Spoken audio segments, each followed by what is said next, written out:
parents at their campus. The university announcing free counseling for those who feel threatened by Ben Shapiro's visit. The LA Times publishing an article many are comparing to hurricane preparations. And the question is, have you satisfied your deductible, or do you have to pay out the money should you need the counseling?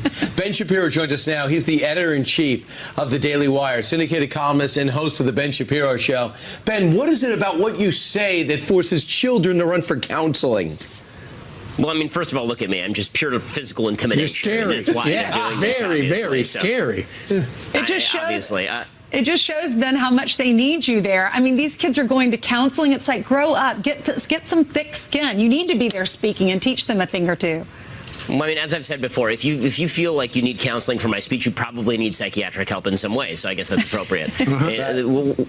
What I talk about in these speeches is I talk about the fact that violence in political settings is not appropriate, which you would think would be basic civics 101. And I also talk about the idea that in America, you're living in the freest country in the history of the world, and there aren't people out there trying to stop you. And so you should stop talking about how society is setting up institutional obstacles, and you should stop worrying so much about so-called white privilege. You should instead focus on what you can do as an individual to better your life. And if you see instances of racism and instances of sexism or homophobia or bigotry, all of us stand with you if you can name the instance, but you can't actually just sit there and blame America for all of your problems. Sure, and we understand you're going to be talking a little bit about that radical leftist group, Antifa, but ultimately, don't you think it's not that they don't want to hear about Antifa, they just don't want to hear from a conservative guy?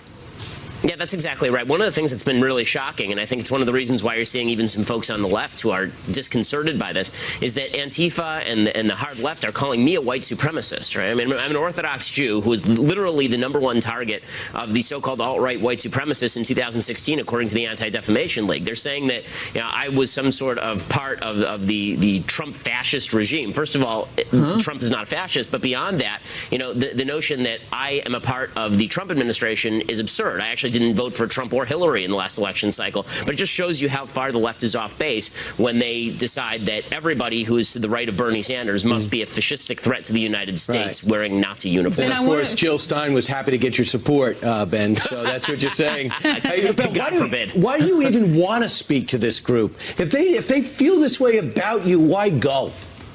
Well, I'm not speaking to the group that's actually protesting me, but you know, I spoke at Berkeley last year, and there was no problem whatsoever. One of the reasons that it's imperative that conservatives go to Berkeley is to demonstrate that this is not going to be a fascist town run by people like Antifa. I mean, it's a free country. Berkeley's still part of the United States, and the First Amendment still applies. By the way, there's incredible demand for conservative speakers there. We were given a 2,000-seat theater before they sliced off the top half of the theater and said that nobody could come because they were afraid Antifa was going to come, literally rip bolted chairs off the floor and hurl them down into the audience. So they took 1,000 seats away from us, but we sold out a 1,000-seat theater in 40 minutes. I mean, we easily could have filled a 4,000 or 5,000-seat theater there. So there's clearly a demand for dissenting views in what is a pretty monolithic area. One person tweeted out that you're a Category 5 hurricane. Someone else says, the LA Times said their headline was Berkeley bracing for the right-wing talk show host Ben Shapiro's visit. And then this was in the campus newspaper, the Berkeley newspaper. It said, we are deeply concerned about the impact some speakers may have on individuals' sense of safety and belonging. No one should be made to feel threatened or harassed. Support services are being offered and encouraged. You mentioned all the violence. I want to get your reaction about that. And if you are expecting violence, why do you want to put yourself in the middle of that? So, as I say, I think that Berkeley's expecting violence. The city council last night approved a resolution finally allowing police to use pepper spray against violent protesters, which shows you where Berkeley is, that they weren't allowing the police to do that before. But they've set up a cordon, apparently a hard cordon, around the auditorium where I'm speaking. They shut down 6 buildings, including the student union. They say there's going to be a very visible police presence. It's all insanity. Yeah. And Ben, what is your message for parents who are considering sending their children, their young adults, to 4-year college where you only get one political point of view for 4 years? What sort of person comes out at the other end of that? Well, if you're not a conservative at 18, then you will be a leftist by the time you're 21 if you move into that machine. I've always said that it's a good testing ground for conservative ideas. I think the people who are really disadvantaged by the leftism of universities are people in the middle and people on the left, because they never hear a dissenting point of view. But if you're on the right, like I was, I mean, I went to UCLA and I was right-wing, and I went to Harvard Law and I was right-wing.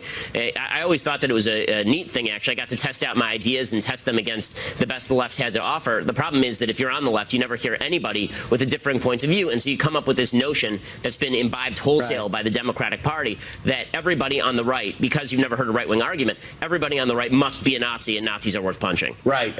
Unbelievable.